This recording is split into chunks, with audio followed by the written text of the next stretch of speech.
My full name is James Ronald 20. However, I go by Ron. Ron. And I was born in, now the 20 is a T-W-E-N-T-E-Y. However, part of the family is still T-Y, which came from Germany, which is originally Zwanzig and Zwanziger. However, I grew up in Frederick, outside of Frederick, Maryland, a little community called Yellow Springs that my family settled 180 years ago. Wow. And I was born May 4th, 1936. Grew up, saw the troops going through town to the port for World War II. Worked on farms as a child up to high school, and then got other little jobs. What school did you go through? I went to Frederick High School in Frederick, Maryland. Graduated in 1954. 1954.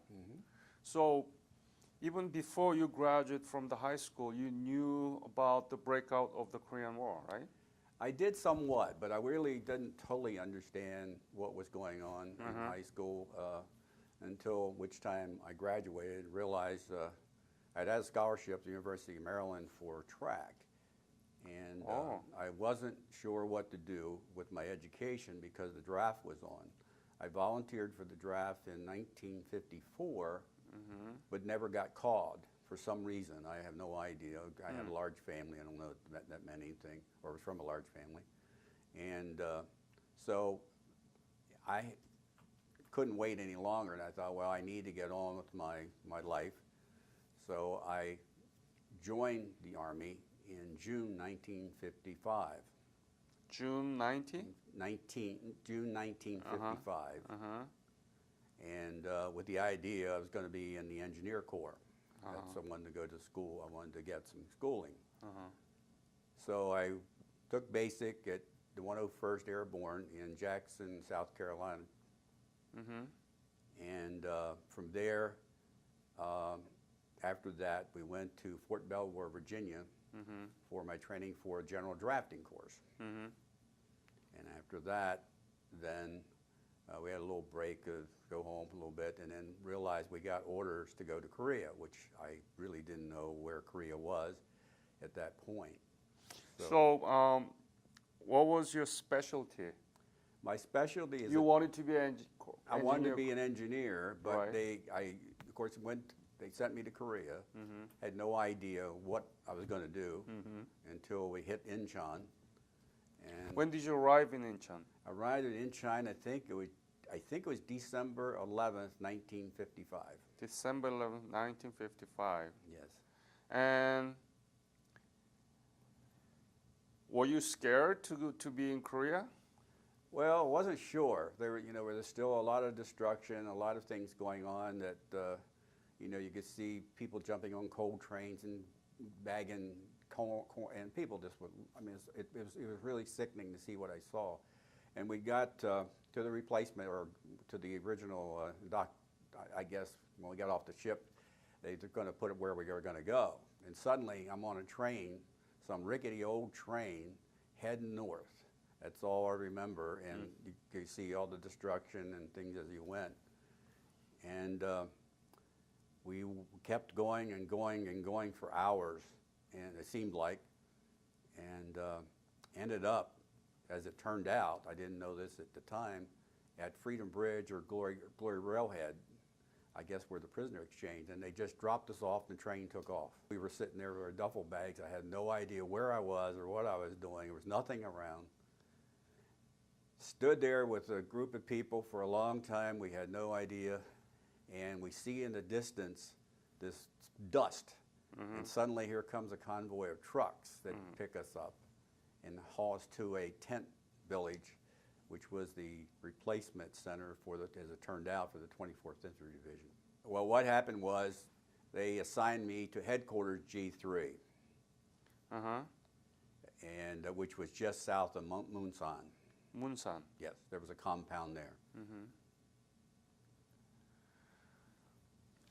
When you were notified to be attached, to send to Korea, what was the reaction of your family? You know, I don't know that there was a reaction because I'm not sure they really understood what was going on at that time, to tell you the truth.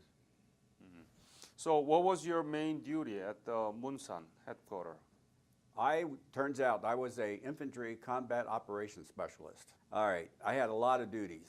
I actually plotted the minefields above the Mjim River.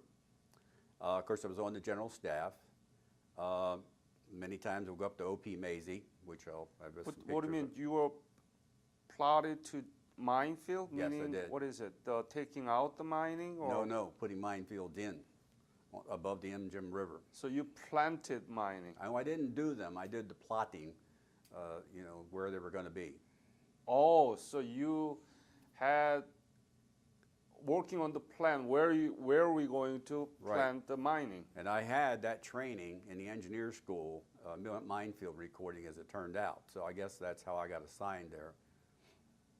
How was it? I mean, how did you know where you're going to put how many, and what is the criteria, and what is the guideline? How did you do it? Well, north of the Mjim River, there was no civilians allowed at all. Right. There was only military units and certain regiments within the 24th Infantry Division. So we had officers that told me what to do and where to put them, Yeah. or how to do the layout. Tell me about the detail. How? What did he tell you to do it? Well, we would do the minefields, and then we'd have a safety lane that would go through, and you had to know where that you could get through the minefield if you knew where the safety lane was. And that was all recorded. I did the recording of where those safety lanes were. Yeah. So. And then rest of the area. Somebody else plotted the mines based on my plan. So basically, your focus was to remember and document where the safe lane We is. had a sheet, we had a plan, we had a plot. How large was this lane?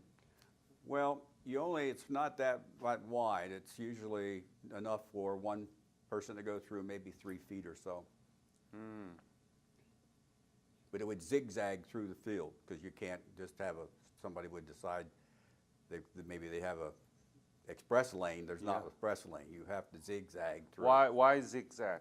Because if they figured out in the way they try to detect mines, they could figure that they could keep going and going and going. But if you do a zigzag like a jigsaw, then you're going to get blown up. So it will be difficult for the enemies to decipher, right? Absolutely. Yeah. But there was no mine already planted, so it was safe for you. Yes. To do work right? Yes. There may have been others there that I'm not aware of, but this is what I did. And then we would be on alert all the time, constantly. And we'd have exercises constantly. We call them CPXs, command post exercises. Command post exercises. And we'd be out in the field all the time. And my job was, with G3, I had an old World War II truck that had the maps and everything in them that my commanding officer within G3, he could go in there. Then we would send up a war tent. And on the other side, G2 would have the same type of truck on their side. My job then in the field was to plot on the map coordinates that were sent in from the regiments as to the movements of all 24th Infantry as well as Allied forces. We had the Turks were there, the Aussies were there. My job was stand before the general who would sit here, and commanding officers, and watch me plot. And you'd have little symbols that you used for infantry and artillery and tanks and so on. And I'd have to real quick take the coordinates from the telephone switchboard. They hand them to me, and I'd immediately have to plot. And then G2 would be beside of me doing the same for whatever that exercise was. Who was the general? We had several. I had General Mason, I had General Bonesteel, and Vittrup.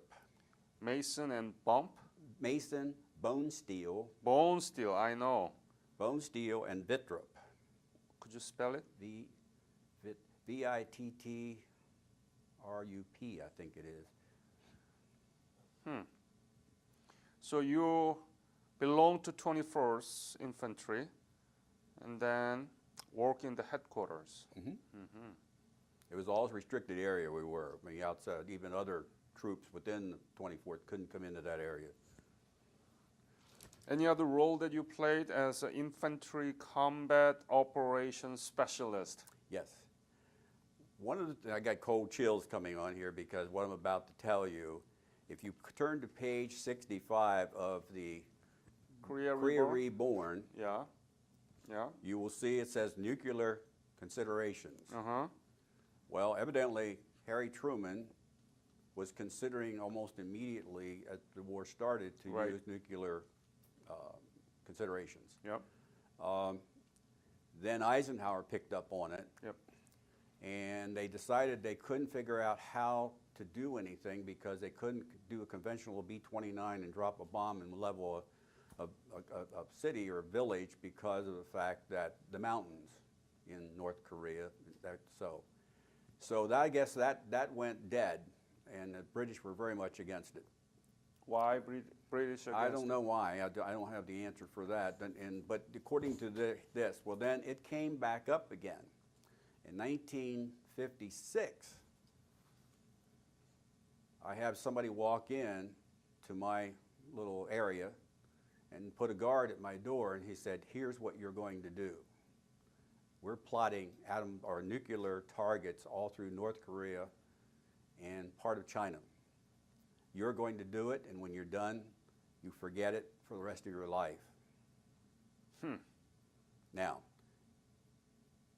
I kept that secret all these years, did not say a word to anybody like I was supposed to, because I had a secret, top secret clearance. And so in our Korean War Veterans Association booklet called The Graybeards, Yeah. comes an article. What they had me do is plot targets all over North Korea using what we call an 8-point coordinates. That's like taking a square divided into 64. 8-point? Yeah, 8-point coordinates, which meant that you were going to have a specific spot where this was going to happen. Professor Hahn, I had no idea what the conveyance, or how they were going to convey when I did the targets. I had no idea whether it was from an airplane, which would have been the thing to think about. Found out it was a cannon called Atomic Annie had been being developed all through this. Atomic Annie? Annie, yes. What is ANNIE? Yes. It's a cannon? A cannon, large cannon. And they actually nicknamed it Anzio Annie. But anyhow, they had me plot these targets. And until I got this article, I had no idea how they were going to dispense those projectiles. Found out this was the cannon. It had arrived in Korea after I had left. I didn't When did know. you leave? I left in spring of 57. Spring of 57. And this article will tell you all about that, and then some other guys who obviously thought they saw the cannon is there also. But until it came out in the Graybeards, I had no idea what I was doing. Graybeard, what year? I think it was like 2011. Now, what happened was, of course, Amazing. the cannon was going to fire the projectile Yeah. and explode in the air and spread out over an area rather than hit the ground and just go in between mountain ridges.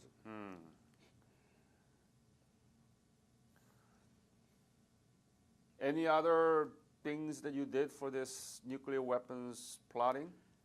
No, after that, I was told to forget it, and I went on with my life after that, as far as my military and everything, and just did what they told me to do, just put it in the back. Now you can tell? Yes, because it came out in the Graybeards. So I figure I could tell it. Yeah, right. Do you remember how many targets you plotted in North Korea? I don't remember at all. I just pushed it out of my approximately mind. 100? I have no idea. 10? I have no idea. 20? Yeah, I don't know. Is it part of secret that you're not supposed to tell? Well, I don't know. Okay. I know you know, but I know you don't It know. was a lot. Oh, A lot? Yes. What was happening, there was a buildup. The communists were building back up in the north. And I think people were getting a little antsy about what was going on, and I think this brought on, thank goodness they really didn't do anything. Probably would have brought on World War III. Yeah. So, U.S. has been denying until 1991, Bush, the first Bush, ordered to withdraw all these tactical nuclear weapons and missiles from the Korean Peninsula. well, it scared me to death. I mean, there was a guard, was, you know, I mean, well, even though we're in a restricted area, and we all have secret clearances there or above, I still was being guarded that no one was going to watch what I was doing. One of the things we had early on when I got there, I wanted to bring up is Sigmund Rhee was wanting to go north again. Yeah. And we were in the middle, up Route 1, I guess it's called, which goes up toward Panmunjom. I think that was called Route 1. And he was getting antsy, wanting to go back north. And of course, we got to north, maybe thinking about coming south. So we're sitting in the middle. And then they had the 1st Korean Marine Corps over toward the LOC, and then the 7th Division was on our right. Then I Corps, and then 8th Army in Seoul. The rest of it was obviously defending, you know, the DMZ, what we had to do. I had some, you know, since the armistice, there's been almost 2,000 people killed on the DMZ. And Up to when? between 1953 armistice, ceasefire, and now there's been nearly 2,000 You mean people. now? Yes. Current? Well, in that period, in the 60 years, 61 years, I guess. So I had some near misses myself, and I won't go into it, but we had some action going on. It would always scare me to death to be charged our quarters at night because the switchboard, we had those old wires that you plugged in with little plugs, and when that switchboard would go off, I just cringed because there was always somebody trying to infiltrate the south, would be blown up. You know, from one of the minefields, or if you'd hear a jet go over and you say, oh no, and then the switchboard would light up, and so you were scared to death the whole time. I mean, you didn't get any sleep all night long. Can you give me some example when you were doing those and you were scrambled to wake all the people up or anything? We had to immediately get in charge of the commanding officer of G3, and then they take it from there. Real example that actually happened during your service there. The one was was the big time was when the jet. I heard the jet go over, and they weren't supposed to be up that far toward the DMZ. They couldn't even turned around and gone back, and they gone in. Our jet? Yes, our jet. When was it? Sometime in, I guess maybe it could have been 56 or so. Okay, And so it lights up, and of course, there's nothing happened. He came back, I guess, but I don't know the rest of the story, to tell you the truth. But boy, I watched the switchboard light up, and from there. But the rest of it was infiltrators that we'd hear about. You know, the Korea service veteran, or Korea defense veteran, or Korea veteran of America, this group designate to the U.S. soldiers who served in Korea after the Korean War. And officially, the Korean War is from June 25th of 1950 to January 31st of 1955, you know? Right. So those who served after the January of 1955 can be categorized as a Korea veteran of America. And as you just mentioned, it's been 2,000 casualties, you know, the death. And that really signifies the role that played by the Korea veteran of America. Please tell me about how do you see it differently from the Korean War veterans? What is the importance of the Korea veteran of America did so far? Well, the Korean War, of course, what happened is the fact that we stopped communism in Southeast Asia. And I think without the defense soldiers there right now, as crazy as that dictator is in North Korea, I don't know. I fear for South Korea, but I know that we could probably wipe them out in the north in about 5 hours if we really wanted to.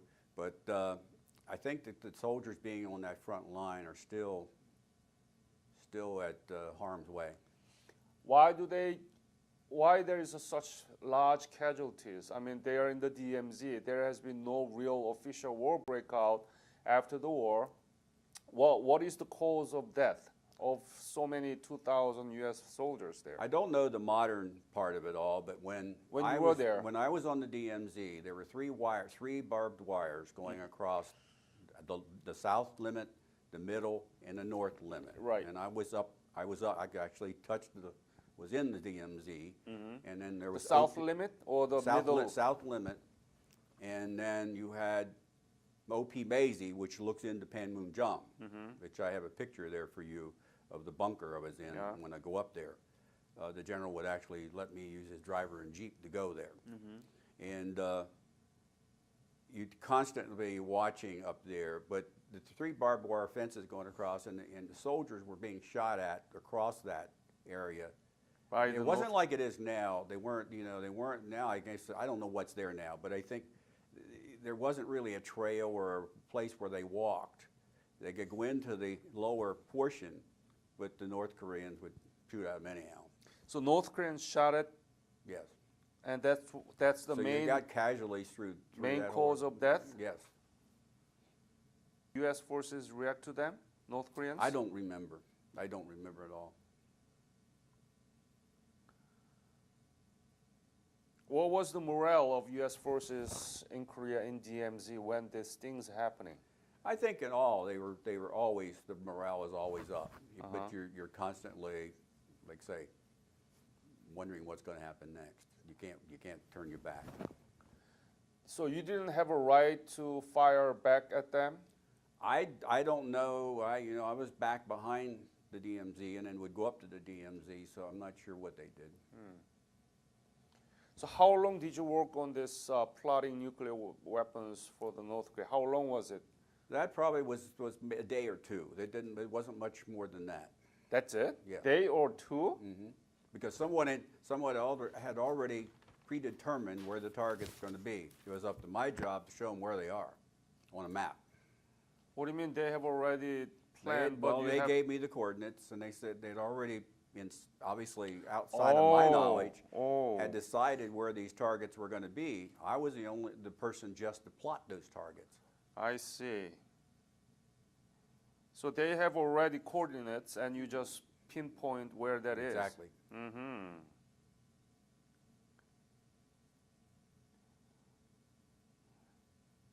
And then, what was your next mission? Just regular? In Korea? Yeah. Well, I did a lot of things in Korea. We had a lot of senators and other VIPs coming over and wanting to go up to the DMZ then they would go up to OP Maisie, and it was my job also to prepare for their arrival and make sure that we had the right signage and things for them as they arrived. Do you remember any special I VIPs? can't remember who all they were. I can't. I just wish I could. How was life in Munsan? Where did you sleep? What did you eat? How was it? How many were paid? How much were you paid, actually? I think somewhere, well, I went to Korea as an E2. I immediately, for some reason, became a PFC. So my salary wasn't that much, and probably a little over $100 maybe at the time. At the time? What did you do with that money? Well, of course, I had a wife, and I think she got, dependence pay was sent to her. And then being in Korea, there was some extra, being an overseas pay, we got a little bit more. So it was like $132 or something like that. I don't remember the exact figure. It wasn't much. And you sent all of it to your wife? Well, I had some for me, and then she got the bigger check. I see. Or whatever she got. I'm not sure how it's done. How was Munsan area? Well, we were in a compound within hills and valleys. What was the name of the compound? Well, I don't know if we had an actual name for the facility, but we had the barbed wire fence all the way around with tin cans hanging on the fence. And anybody who, of course, would, when we're walking guard, if anybody, you could hear those tin cans, you shoot at the noise. We were given sawed-off pump shotguns for our weapons rather than an M1 rifle because we wanted to, with a double-aught buckshot in them. The barrel was shortened real quick. Yeah, the compound was totally surrounded by barbed wire, and we lived in a Quonset hut almost on a cliff that was just dropped straight down, and it was pretty primitive even then. We very seldom ever got a shower. Most of the time they'd drop off 5-gallon cans of water for us. We'd have to haul in about 100 yards along this cliff. Oh. And then we'd wash out of little basins. And then in the field, of course, I washed out of my steel pot. That's how I took a bath in the field. That's it? Yes, you'll see a picture there of me taking a bath in that profile I gave you. But the compound we had a motor pool, which was separate from the other area with a POL dump, which was like a mountain of POL. And then headquarters was sort of tucked over, and then we had a bunker there into the mountain. And we also had a war room in that bunker. I had to take care of that also to make sure that was always up to date in case we had to run in there. And the food was always good. A lot of times I would save whatever I had as far as fruit and candy bars and give it to the children when I went in through the villages. Because they were always begging for something. Still? Yes. And the people were pretty poor, and we did everything we could to make sure we took care of them. One funny little thing is I never smoked, but the children, for some reason, would always, GI, give me cigarette. Well, I didn't have cigarettes, so they would kick me and do everything else in the world to see if I had cigarettes. And then the GIs would always want a light, so I just carried matches just for them. It was kind of funny in a way, but I always took care of the children wherever I was. I had pictures of them coming up and asking for food. I think the reason they're asking for cigarette is not to smoke. To sell. But to sell. Oh, yes. Because we had a ration. You could get a carton of cigarettes for $1, or you could get filter cigarettes for $1.50. And probably shouldn't say this, but the slicky boy, they would say, they call him, and I'm sorry to say that word, but his wife would do my clothes, so I'd pay him in cigarettes, and I knew daggone well what he was going to do on the black market with them. So yeah. We weren't supposed to do that, but we did it. It's a well-known fact, so no secret at all. No, we had no greenbacks. We had the military payment currency, so they didn't want that. They wanted greenbacks if they had them. You now read this Korea Reborn book, and you never been back to Korea since then, right? No, I have not. And you know what happened to Korea, right? Economy and democracy. Absolutely. Tell me about it. Oh, I cannot believe from what I saw, even after the war, what the Korean folks have done. It's just freaking amazing to me what's going on with the development. I am so pleased that we sort of helped create that legacy. And even personally in my home, I have LG appliances. I just bought a Coyote tractor, which is made in Korea. So I still feel like I need to be faithful to the nation. So the Munsan area, have you been to Seoul while you were there? Yes, I got a chance to go a few times. We got there on any way we could get there. In other words, we worked 7 days a week, and then we worked 6 days a week, and then 5 days a week, and we get, and then we start all over again. So you had quite a schedule. But if I got 2 days off, I tried to get to Seoul, and I'd have to maybe pick up a mail truck that's going down, or the Aussies. I'd go out and thumb a ride with the Aussies and get into Seoul, and then finally ran into some soldiers that I knew that also came over with me and were dispersed to other places. But how was Seoul at the time? Seoul was, I still saw cardboard boxes, people living in boxes and stuff, and the capital, of course, was totally bombed out, and it was kind of depressing in a way. And it now completely changed. Oh, I just amazed at what I see in Korea Reborn. It just amazes me to see what has happened. I mean, I applaud the Korean people because I knew that what happened in World War II with the Japanese almost treated them like slaves, and the illiteracy, what happened, and to come from all that to where we are today just is amazing to me. Mm-hmm. Amazing. Yeah. And we were able to do it because you had defended after many Korean War veterans fought there and lost their lives. So I want to ask you this question. There are many, more than 2 million US soldiers who stationed in Korea after the war. And I don't think there is a real official big organization here in the United States. How do you think we can reach out to those soldiers who stationed in Korea? I wish our own government would do more. The Korean people have totally taken care of us. You've done everything to appreciate what's been done, and we all love that. It was just like the ambassador said, we thank him, or however it goes. How do he say it? I thank you to thank you. It was kind of neat the way he said it. But to me, I'm not sure how to do that. The problem you have is when we come back from Korea, we get a job, we go to work, we forget everything we did. In that case, I don't know what the modern Koreans are, but most of them are working today, and it's hard. They're younger, and you can't get anybody under 65 to come to a meeting for some reason. We're having that same problem in the Korean War Veterans Association because we're all getting older, dying off, and yeah, we have an enrollment that's pretty good, but it goes up to and goes down to.